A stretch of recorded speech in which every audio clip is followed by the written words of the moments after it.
Good morning, everybody. I am, of course, Oliver Joyce, and welcome to the new look Whiskeybarrel Studios.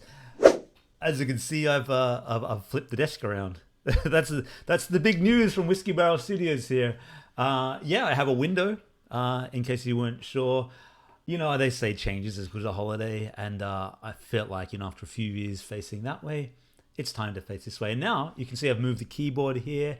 I have my shelf with my game dev books and my my precious Lego sets, my blacksmith and my pirate ship and my Millennium Falcon, and so on, and a picture of Ultima up on the wall. And having the keyboard here is kind of fun because it means every now and again I can just come over and play something like.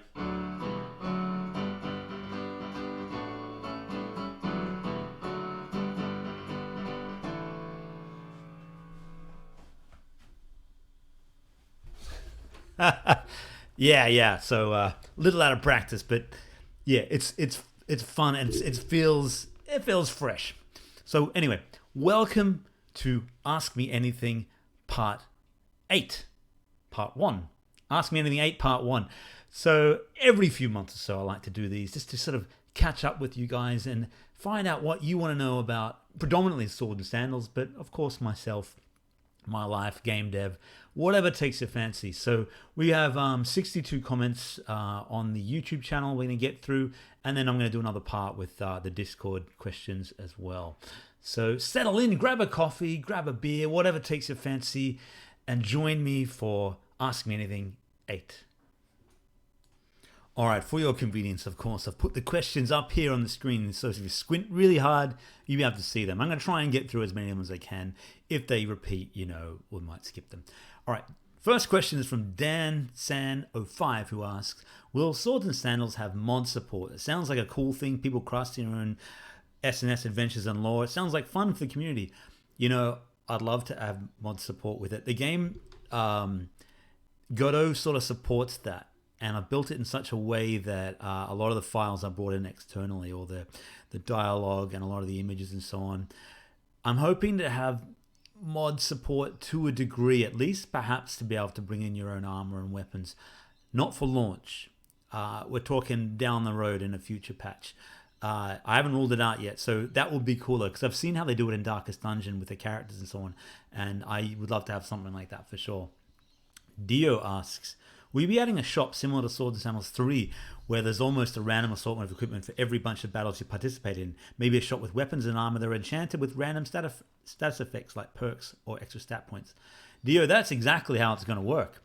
So in Swords and Sandals Immortals, you will have your bunch of shopkeepers that travel around with you, and every week or whatever it is, every few battles, you will see new equipment arriving, old equipment leaving. So you're never going to see the full inventory set in any one go, because I've kind of decided that it's something like, okay, they're actually crafting the weapons during the week, then they sell them, and then new weapons come in and that kind of thing. So you'll probably see maybe 20 or 30 items for sale, and you might have to grab it during the week. And then next week, more items might come in. So if there's a certain helmet that you might be looking for, it's like, oh, I should try and grab that this week. And of course, yes, the armor and weapons will have random prefixes and suffixes like you see in Diablo and other games like that. So it'll be King's Axe of the Bear and so on. But where this gets interesting is we're going to have a blueprint system.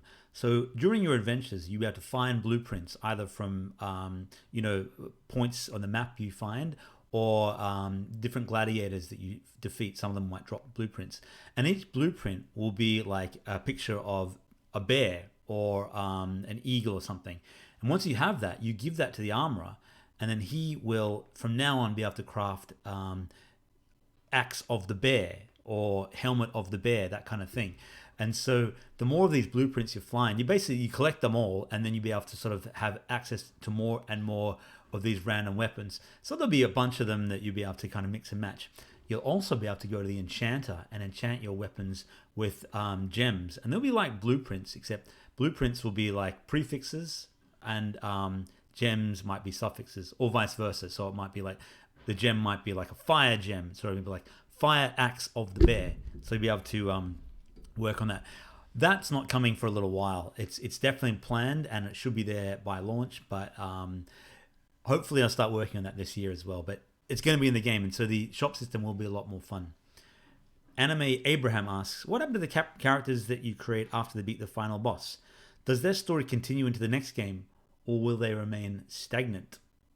It's a It's a difficult one. It's a tremendously difficult question to answer, because what happens when you finish a game? What happens to Mario when you finish Super Mario Brothers? What happens to The Witcher once you finish The Witcher? Actually, I don't know. I've never finished The Witcher. In Swords and Sandals, once you beat the last boss, there's of course nothing more for you to do. And that will probably continue in this game. I haven't decided for sure, but once you defeat the big bad, I don't know, maybe you can keep going around the map. The problem is, random gladiators never have that same excitement that you get when you face an arena boss. So you could keep fighting, but to what end? At some point I have to have a level cap. Maybe I'll let you keep playing, because I know a lot of people do like to have that. The good thing with Immortals is we're going to have a multiplayer version. So the game never has to end as long as it's multiplayer. You can keep leveling up and, trying to be the best gladiator in the world, basically.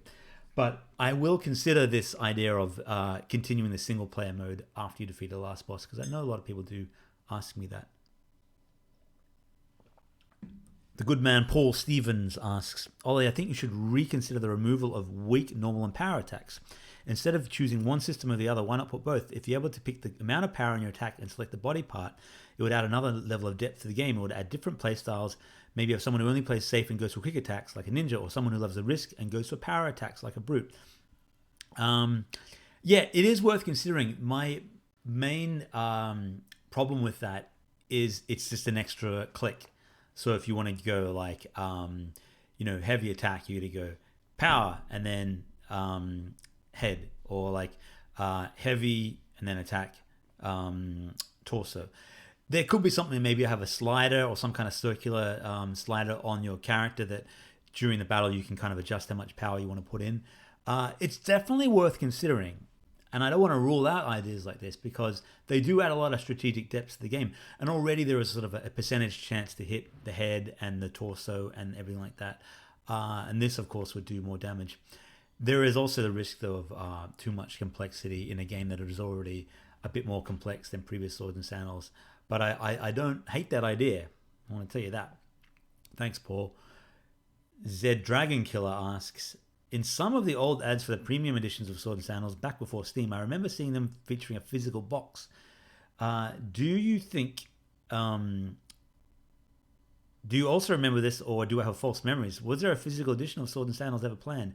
What you're talking about is a design for a box. It was just a Photoshop mock-up. Yeah, this was just something that I kind of created that looked like a box. And you can kind of actually see versions of those in the Classic Collection before you load the game. Different, but similar. There never was a physical box, unfortunately. There was never any plans to physically distribute the games, just from a cost standpoint. And it's quite prohibitively expensive to get things out on a retail shelf. So we never did. But if I ever did a Kickstarter for a game, I'd love one of the rewards to be a physical boxed edition, because how fun would it be just to have a box on the shelf of Swords and Sandals? It'd be cool. Okay, Umbra Catalyst asks, will the gear in Swords and Sandals 6 have alternate color schemes like in 3 and 4? Kind of reminds me of shiny Pokemon, and sometimes you find enchanted gear to have different color.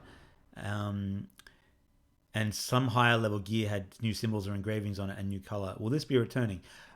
Colors will be returning. The enchanted symbols and stuff won't be returning because it's too much extra art. But you will see color variations on the armor, and you'll also see glows and hopefully particle effects like fire and sort of poison gas coming off poisoned armor and that kind of thing. So yeah, I want to return that. I don't want to just have the same color armor for everyone. I want to have, if you see someone wearing kind of blue tinted armor of everything, you know that they're probably going to be sort of frost based, that kind of thing. And I think it'll be fun. So I'm going to work out how to do that in Godot. I'm pretty sure it's possible with shaders. Ed Boney asks, are you going to add another board game? I really enjoyed Swords and Sandals 4. I've talked about maybe doing a redux of Swords and Sandals 4 sometime down the track. It depends on the sort of success of Immortals, how the franchise keeps going or not. it may be that we're just running out of steam, and there is not that much more to be made from the series. But hopefully, if this game does well, then I will keep doing more Swords and Sandals. I want to have maybe have a couple of mini games in Immortals as you travel around. That's sort of time dependent, but we'll see. Thanks for question 2.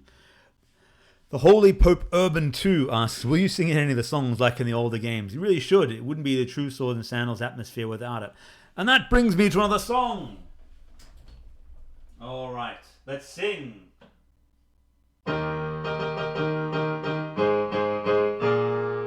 Swords and Sandals Gladiator.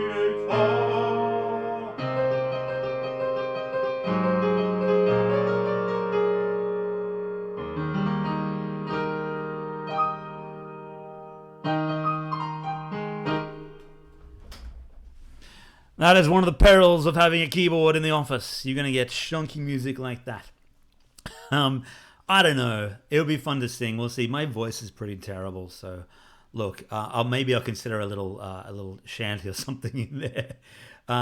AJXX99 asks, what type of game would you make if you had the amount of resources as a AAA developer had? Oh man, I don't know. So you hire all the artists and developers and programmers and musicians and everything. It would be kind of fun to have like a sort of a World of Warcraft style game in the Sword and Sandals universe. That'd be awesome fun. I don't know if I'd ever make a AAA game, or I don't dream like that. I would kind of like to have just the most polished indie game you could find.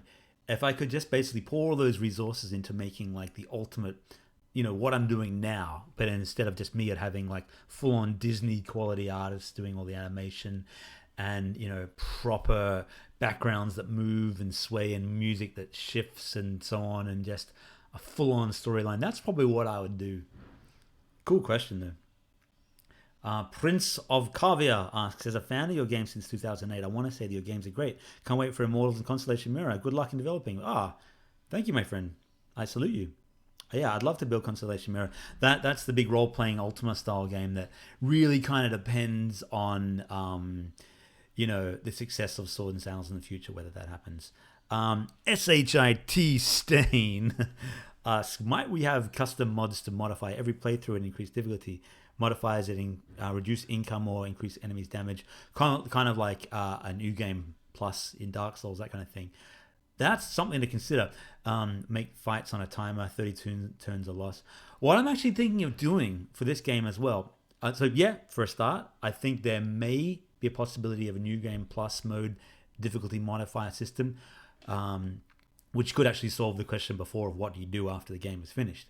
But it would be cool to have different arenas that say you have to win in this arena, you have to win fights in 30 turns or less, maybe because it's so hot in the arena everyone passes out. Or this might be like an arena where no magic or no axes, that kind of thing. So that is a very strong possibility that goes into Immortals. Gabriel asks, did you ever think of producing an Emperor Antares plushie? That would be cool. I'd love to have merch like that. And an Antares one would be kind of funny. We have a Darth Vader plushie downstairs in my house that my little boys like to play with.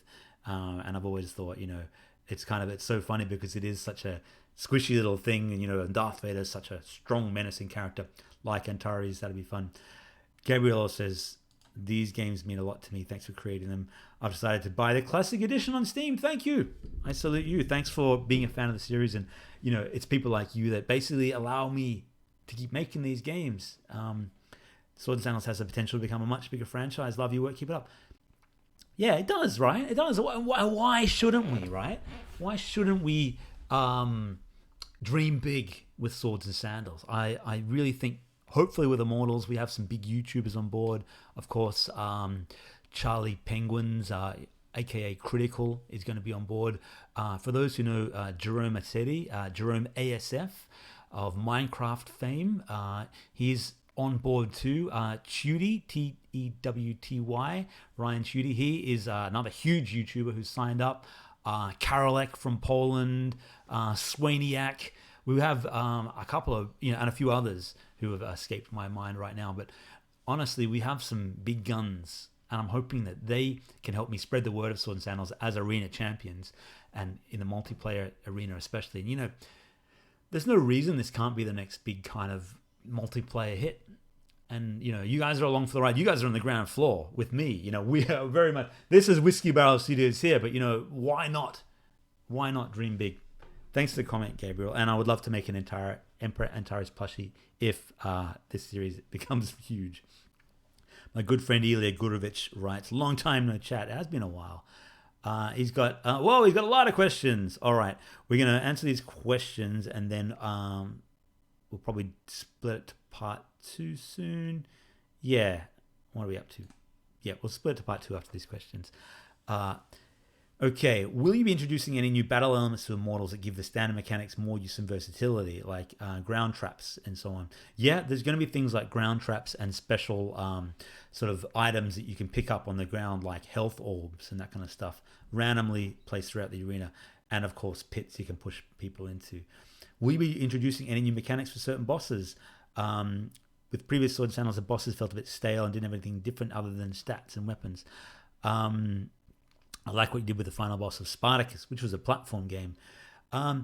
There is no special plans for the bosses yet, but I'm hoping that the combat system is so deep that it will feel a bit different anyway. If there is a guitar-based boss who has sort of heavy frost magic and that kind of thing, it's very, very challenging to create new, unique mechanics for just one sort of character.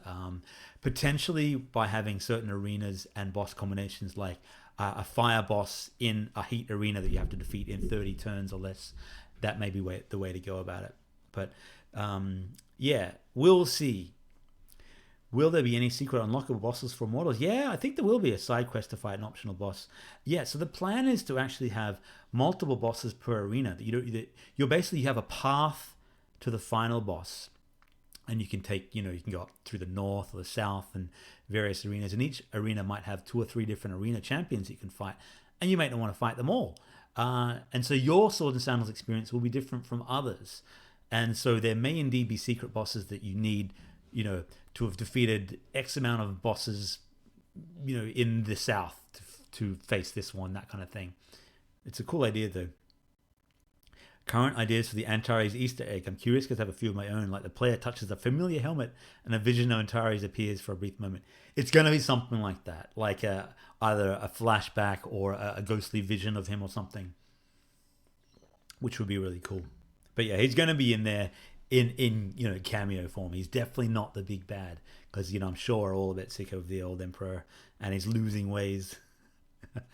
How many bosses have you planned to include have come from fan suggestions? I asked this could be a huge service to fans for ideas being put into the game. You are a bunch of creative folks in the community. Indeed you are. And there has been a few fan suggestions that are going to go into the game. There's a couple of cool ones. There's Prince Anasolde, who's like from Taj Brandir, who's a cool kind of like dual saber scimitar wearing sort of a dervish type character.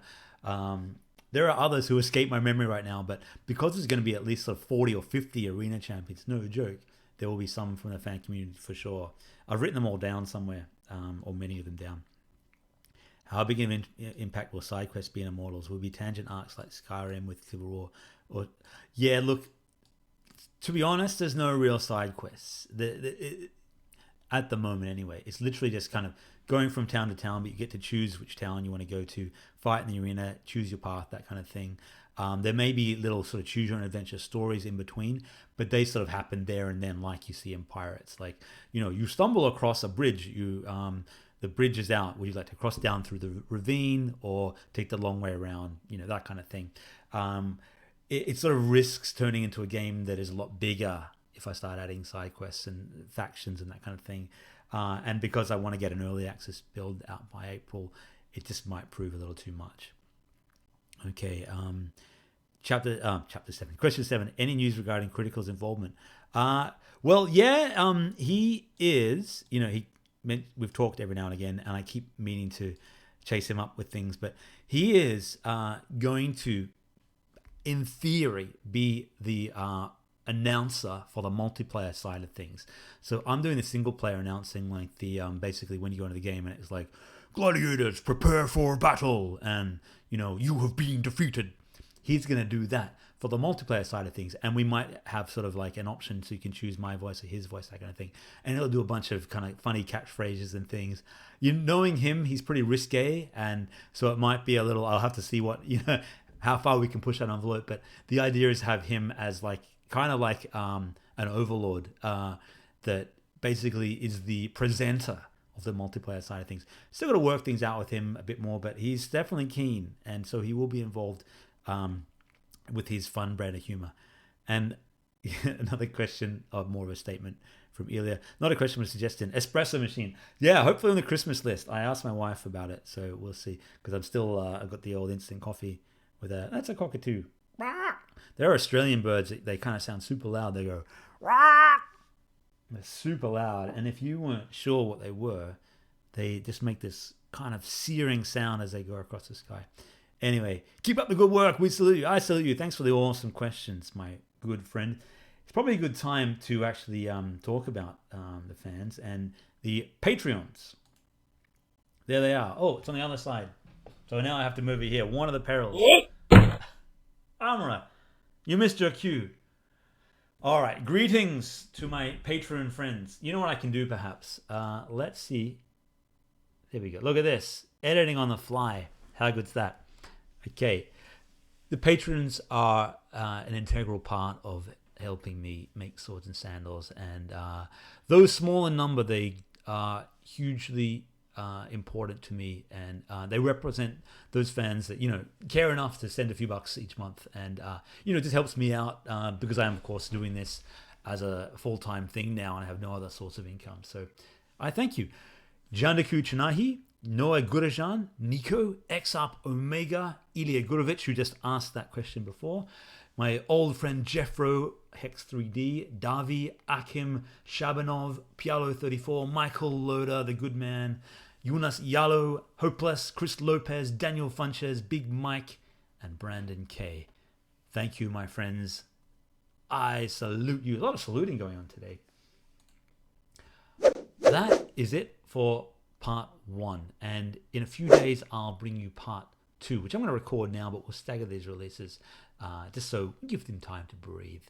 Thanks, my friends, for all the questions you've supported, that you've presented with me so far. I enjoy doing these, and I look forward to bringing more answers later in the week. Until next time, bye for now.